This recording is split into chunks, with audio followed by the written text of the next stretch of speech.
इंतजार है जारी, मंत्रिमंडल के विस्तार की कब आएगी बारी।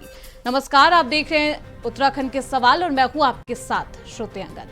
उत्तराखंड में चैत्र नवरात्रे भाजपा के पदाधिकारियों और कार्यकर्ताओं के लिए सौगात देने वाली थी, क्योंकि मुख्यमंत्री पुष्कर सिंह धामी ने इस नवरात्र में अब तक 38 पार्टी पदाधिकारियों को दायित्व का दिया है और जो निकट भविष्य में सरकार के लिए सहयोगी की भूमिका अदा करेंगे। लेकिन चर्चा दायित्व से ज्यादा मंत्रिमंडल विस्तार की है, जिसमें पार्टी के वरिष्ठ और युवा विधायकों को मंत्रियों की जिम्मेदारी दी जा सकती है। धामी सरकार में 5 मंत्री पद रिक्त हैं और उम्मीद है कि इसी नवरात्र में पार्टी के विधायकों को मंत्रिमंडल विस्तार में जगह मिल सकती है। सबसे पहला नाम हरिद्वार संसदीय क्षेत्र से है, जहां पर पार्टी के वरिष्ठ विधायक खुद मदन कौशिक हैं, जो कि मंत्रिमंडल में उनको जगह मिलने की संभावनाएं जताई जा रही है। दूसरा नाम हरिद्वार के ही रानीपुर से पार्टी के विधायक आदेश चौहान का है। तीसरा नाम देहरादून में पार्टी के वरिष्ठ विधायक खजान दास और उमेश शर्मा का है। इसके बाद कुमाऊं मंडल में बिशन सिंह चुमफाल है या फिर सुरेश गढ़िया में से किसी एक को जिम्मेदारी दी जा सकती है। संभावना है और ऐसे में मंत्रिमंडल के विस्तार को लेकर चर्चाएं तेज है कि आखिरकार मंत्रिमंडल का विस्तार कब होगा। दायित्वधारी तो बना दी गई है, लेकिन दायित्व के बंटवारा से पहले आपको मंत्रिमंडल का विस्तार करना था। इसको लेकर विपक्ष लगातार भारतीय जनता पार्टी को घेर रहा है, धामी सरकार का घेराव कर रहा है। चैत्र नवरात्र किसी के लिए अच्छा हो या फिर नहीं हो, लेकिन भारतीय जनता पार्टी के नेताओं के लिए सौगातों से भरा रहा। नवरात्र में माता रानी की कृपा से 48 पार्टी कार्यकर्ताओं को दायित्व मिला और उम्मीद है कि नवरात्र खत्म होते होते मंत्रिमंडल का विस्तार भी हो जाएगा और पार्टी के वरिष्ठ और युवा विधायकों का मिश्रण धामी सरकार के मंत्रिमंडल में देखने को मिल सकता है। लेकिन अभी भी सवाल बरकरार है कि आखिरकार मंत्रिमंडल का विस्तार क्या नवरात्र के खत्म होते होते धामी सरकार के द्वारा कर दिया जाएगा या फिर और भी इंतजार करना बाकी है। आज इसी पर चर्चा करेंगे, लेकिन उससे पहले राजनीतिक बयान क्या कुछ आ रहे हैं आपको वो सुनवाते हैं। में कई दशकों से काम करने वाले ऐसे अनुभवी नेताओं को सरकार में जिम्मेदारी सौंपी है, जो लगातार विभिन्न क्षेत्रों में काम करते हुए बहुत लंबा अनुभव संजोए हुए हैं। और मैं समझता हूं कि इनको जिम्मेदारी देने से जहां एक और समाज की समस्याओं का समाधान करने में भी आसानी रहेगी, वहीं जिन जिन विभागों की जिम्मेदारी उनको मिली है उन विभागों के काम भी बहुत आसानी से आगे बढ़ेंगे। और ये जो सूची जारी हुई है, 20 लोगों की पहले जारी हुई है, 18 लोगों की ये दोबारा जारी हुई है। ये सभी 38 लोग बहुत अनुभवी लोग हैं, समाज के प्रति बहुत ही समर्पित हैं, निष्ठावान हैं और इसलिए मैं उनको बधाई भी देता हूँ, शुभकामनाएं भी देता हूँ और मुख्यमंत्री जी का पुनः आभार व्यक्त करते उन्हें धन्यवाद देता हूँ। देखिए, चिराग लेकर भी इनको सबसे बड़ी पार्टी जो अपने आप को कहते हैं उनको बीकेटीसी के अध्यक्ष नहीं मिल पा रहे हैं। सेवा विस्तार पुराने अध्यक्ष को मिला नहीं। सीईओ जो है बीकेटीसी का वो ताबड़तोड़ फैसले लिए जा रहा है, जिसके लिए वो अधिकृत नहीं है। वो लोगों को एसीपी दे रहा है, कर्मचारियों को, जिसके लिए उसको अधिकार नहीं है। बोर्ड फैसला लेगा कि किसको क्या दिया जाना है, तो ये कितना मान्य होगा सीईओ का फैसला, कितना नहीं, ये तो भविष्य के गर्भ में है।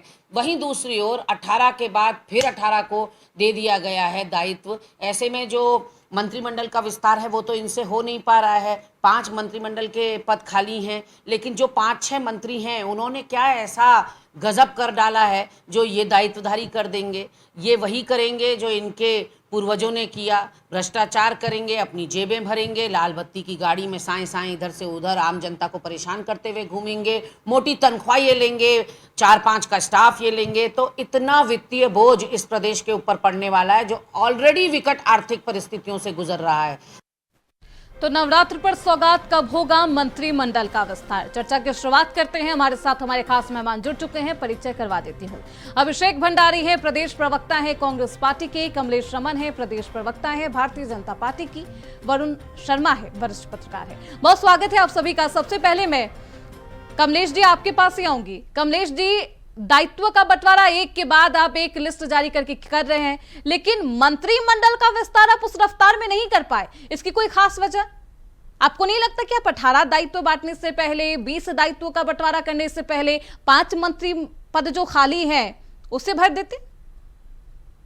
श्रुति जी, देखिए, ये माननीय मुख्यमंत्री जी का विशेषाधिकार है और उन्होंने अपनी जो भी सूची है उसको बना करके मंत्रिमंडल का विस्तार भी उनका ही विशेषाधिकार है। बिल्कुल बिल्कुल बिल्कुल श्रुति जी, उन्होंने मंत्रिमंडल का जो विस्तार करना है उसकी सूची बना करके दिल्ली केंद्र को भेज दिया है। जैसे ही हरी झंडी मिलेगी आपको यहाँ मंत्रिमंडल बना हुआ दिखाई देगा। जो हमारे दिवाली बीत गया कमलेश जी, होली बीत गई, लेकिन आप जो ये बयान देती है ना वो बदल नहीं रहा। आपके ये स्टेटमेंट आप उसी तरीके से फिर से बयान दे रही हैं कि हाँ हो गया, हो जाएगा, आप थोड़ा सा और इंतजार कर लीजिए। इंतजार करते करते 3 साल संपन्न हो गया मैडम। मंत्री जी के साथ में सभी मंत्री खड़े हुए नजर आएंगे। पर मैं अभी देख रही थी एक बयान एक पार्टी की प्रवक्ता हमारी दे रही थी।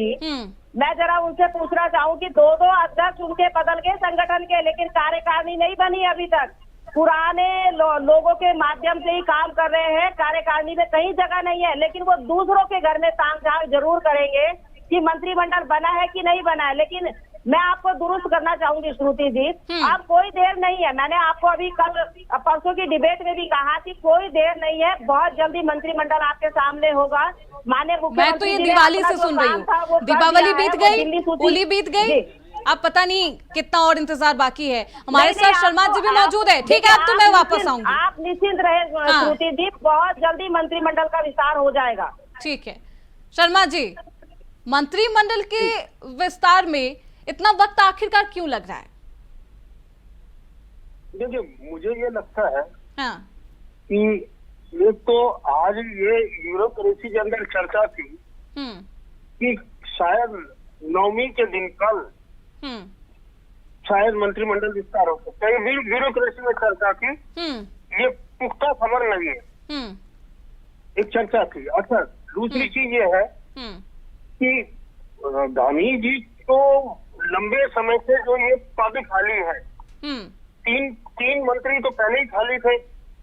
उसके बाद चंदन रामदास जी की मृत्यु हो गई थी और उसके बाद प्रेमचंद अग्रवाल जी ने इस्तीफा दे दिया था। तो 5 मंत्री पद खाली है और उन 5 मंत्रियों में जितने विभाग बदले थे उनका बोझ मुख्यमंत्री अपने सिर पर लेके घूम रहे हैं। और निश्चित तौर पर इससे विभागों के कामों में बहुत फर्क पड़ता है, उनके डिले हो जाते हैं, देर होती है कामों में। तो उस वजह से वो नुकसान प्रदेश का ही है। लेकिन भारतीय जनता पार्टी में बहुत सारे थिंक टैंक बैठे होते हैं, वो सही वक्त और सही क्या कहना चाहिए उसे, नक्षत्रों का इंतजार करते हैं। क्योंकि देखिए, आप नवरात्र में इतने लंबे समय बाद 38 दायित्वधारियों को दायित्व दिए गए और उनमें से कई ऐसे हैं जिनका भाजपा में कोई योगदान नहीं है आज तक। कोई सरकारी नौकरी कर रहा था, कोई कुछ काम कर रहा था, कोई कुछ काम कर रहा था, कई लोग ऐसे हैं। लेकिन क्योंकि पार्टी की कोई गणित होती है और कहीं ना कहीं वो रिश्ते होते हैं, ऊपर के तार जुड़े हुए होते हैं, जिससे भारतीय जनता पार्टी में कब क्या हो जाए कुछ पता नहीं लगता।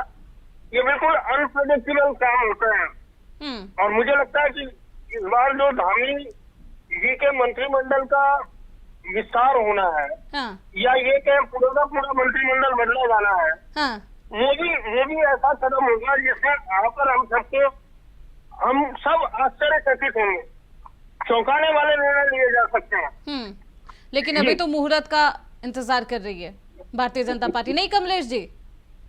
कोई शुभ मुहूर्त दिन दिखाया जा रहा होगा? नहीं है, बाकी अच्छे समय का इंतजार वाकई होता है और बहुत जल्दी अच्छा समय हमारा आ रहा है। हमारे पूरे मंत्रिमंडल आपके सामने होंगे, माननीय मुख्यमंत्री जी के साथ कंधे से कंधा मिलाकर के इस प्रदेश ठीक है, बोझ की बात की है क्योंकि शर्मा जी ने तो वित्तीय विभाग पर ही बोझ दायित्वधारियों को बांटकर आपने कर दिया है।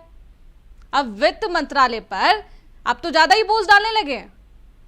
38 आपके दायित्वधारी हैं, 38 इन सभी का आपको मानदेय देना है। कितना भत्ता है कमलेश जी? 38 तो अभी है, इससे पहले जो दिए गए हैं वो भी है। कितना भत्ता है?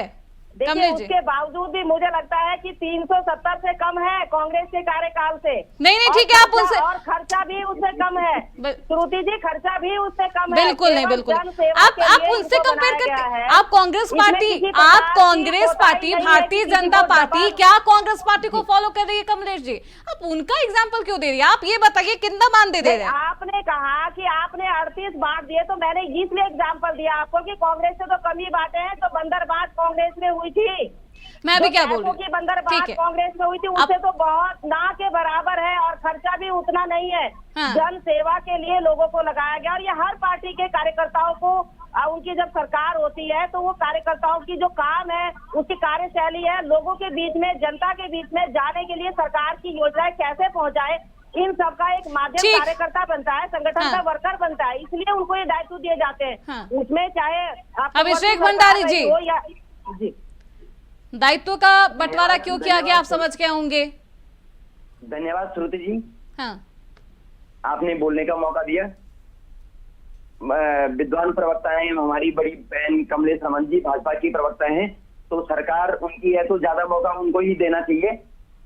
पहले तो सबको नवरात्रि की ढेर सारी बधाई, और जितने 38 दायित्वधारी नए बने उनको भी बधाई। लेकिन अभी यक्ष प्रश्न वही है कि ये जो हमारे नया मंत्रिमंडल जो बनेगा ये कब बनेगा। अभी बड़े भाई अरुण शर्मा जी बता रहे थे कि भाजपा कुछ चौंकाने वाले निर्णय लेती है कि पूरे ग्रह नक्षत्रों को देख के, तो 2022, 2023, 24, 25, अब लगभग 25 भी जाने वाला है।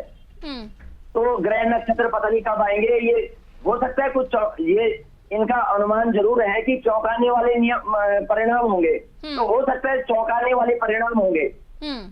लेकिन मंत्रिमंडल धामी जी नहीं बना पा रहे, अपना पूर्ण मंत्रिमंडल नहीं कर पा रहे, क्योंकि हर मंत्री दागदार है, और धामी जी सोच रहे हैं कि किसको बाहर करें और किसको अंदर करें।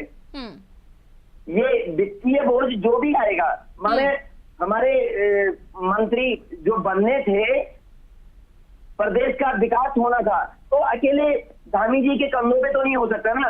धामी जी प्रदेश के मुखिया हैं, लेकिन विभाग बटे हुए हैं, तो धामी जी, हमें उनसे उम्मीद है कि जल्दी से जल्दी करें, लेकिन फैसला उनका है, या सारा बोझ अपने ऊपर लेना चाह रहे हैं। वो तो आपके शासनकाल को याद दिला रही है अभिषेक जी, वो तो आपके कार्यकाल का याद दिलाई है ना आपको कि आपके सरकार में क्या कुछ हुआ करता था। बंदरबाट कर रहे थे आप लोग दायित्व का, जिम्मेदारियों का।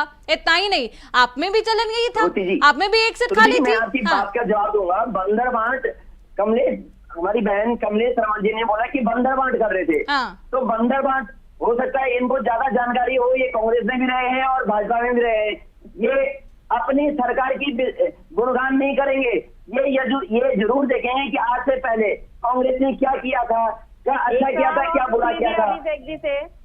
अगर ये कह रहे हैं कि मंत्रिमंडल का विस्तार नहीं हो रहा, तो क्या इनके 2 अध्यक्ष चले गए, प्रदेश अध्यक्ष, 3 अध्यक्ष, कार्यकारिणी का अभी तक विस्तार क्यों नहीं हो रहा? प्रदेश अध्यक्ष कोई सरकार थोड़ी नहीं चला रहा है। सरकार जिम्मेदारी तो प्रदेश के विकास की जिम्मेदारी सरकार के ऊपर है, काम पूरा कर दिया।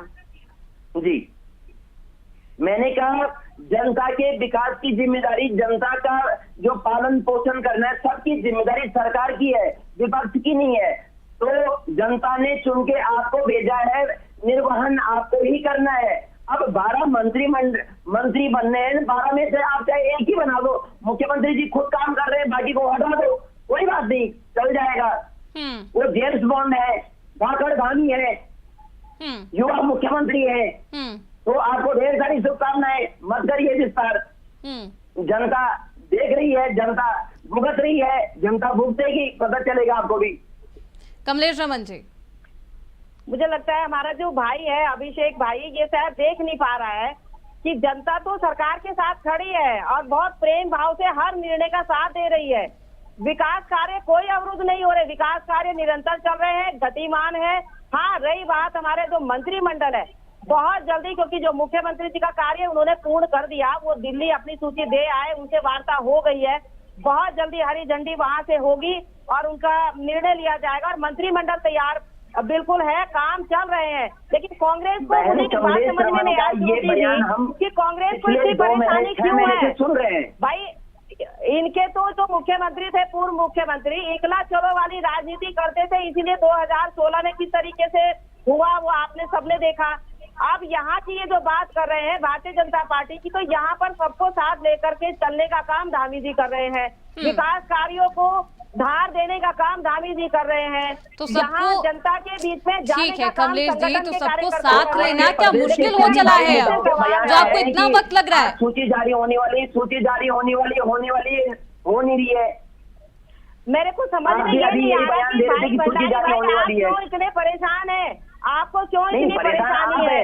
आप ये बताइए कि क्या काम नहीं हो रहे, सिर्फ आप ये बताइए कि काम क्या नहीं हो रहे भंडारी भाई। ये कहो कि ये काम नहीं हो रहा, सड़क नहीं बन रही, ये कहो कि कोई योजनाएं तैयार नहीं हो रही, ये कहो कि ये काम नहीं हो रहे, तो समझ में आता है। लेकिन आप कहो कि भारतीय जनता पार्टी मंत्रिमंडल नहीं बना रही, तो आपको ये अधिकार नहीं दिया किसी ने कि आप जो है सरकार के ऊपर आरोप लगाने का काम। आप अपना परिवार देखें, आप अपना कुटुंब देखें, आप अपना संगठन देखें कि उसका विकास क्यों नहीं हो रहा है भाई।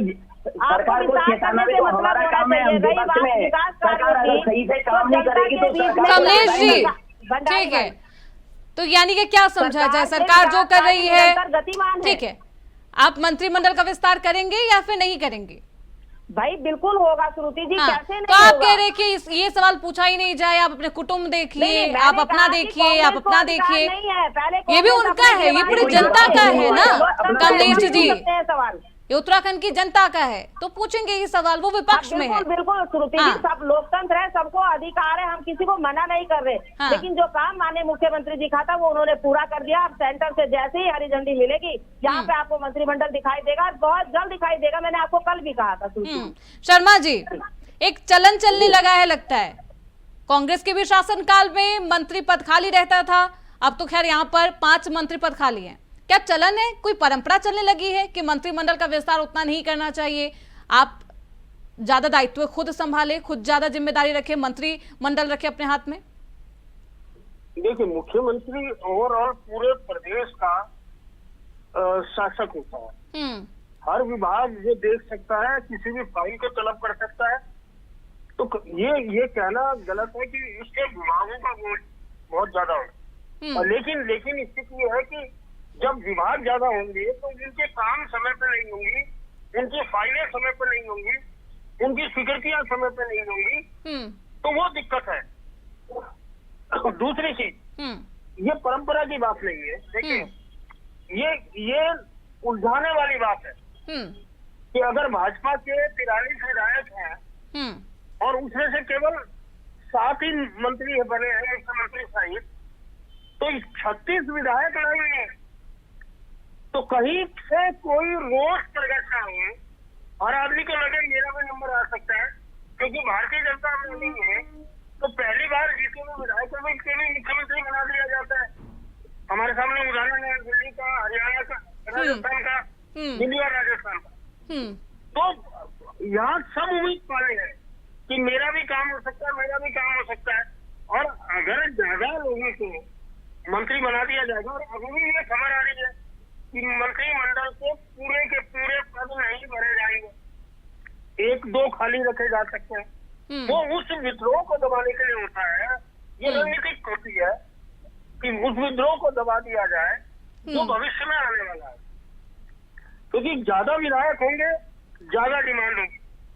अगर आप अभी देखें जितने दायित्व दिए गए हैं उनमें से कोई विधायक नहीं है, जबकि पहले विधायकों के भी उन्हें दायित्व दिए जाते थे, और दायित्व दिए जाने से पहले उन्हें ऑफिस ऑफ प्रॉफिट से अलग निकाला जाता था। अगर आपको याद हो कि सोनिया गांधी को बना दिया गया था एक बार, तो वो इस्तीफा देना पड़ा था, क्योंकि वो ऑफिस ऑफ प्रॉफिट के दायरे में आ रही थी, उनको दोबारा चुनाव लड़ना पड़ा था। तो ये देखिए संवैधानिक बाध्यता है, और मुझे ये लगता है कि बहुत ज्यादा दिन हमें इंतजार नहीं करना पड़ेगा, ये सारी चीजें हो जाएंगी। हो सकता है केवल इस वजह से रुका हो क्योंकि भाजपा में सांगठनिक चुनाव भी चल रहे हैं और भाजपा का प्रदेश अध्यक्ष भी घोषित होना है, तो कहीं वो इंतजार हो, तो वो केवल उस वजह से लटक रहा है मामला, बाकी कोई दिक्कत नहीं है। सारी झंडी हो चुकी है, सारे विधायक मंत्रियों के नाम फाइनल हो चुके हैं, सब कुछ हो चुका है। ठीक है कमलेश रमन जी, दायित्व का बंटवारा हो चुका है, लेकिन ये कहा जा रहा है कि आपने अपने कार्यकर्ताओं को और अपने नेताओं को मात्र खुश करने के लिए कि अंतरकलह ना हो, उनमें असंतोष ना आए, इसलिए आप इस तरीके से दायित्व का बंटवारा कर रहे हैं, इस तरीके से जिम्मेदारी बांट रहे हैं।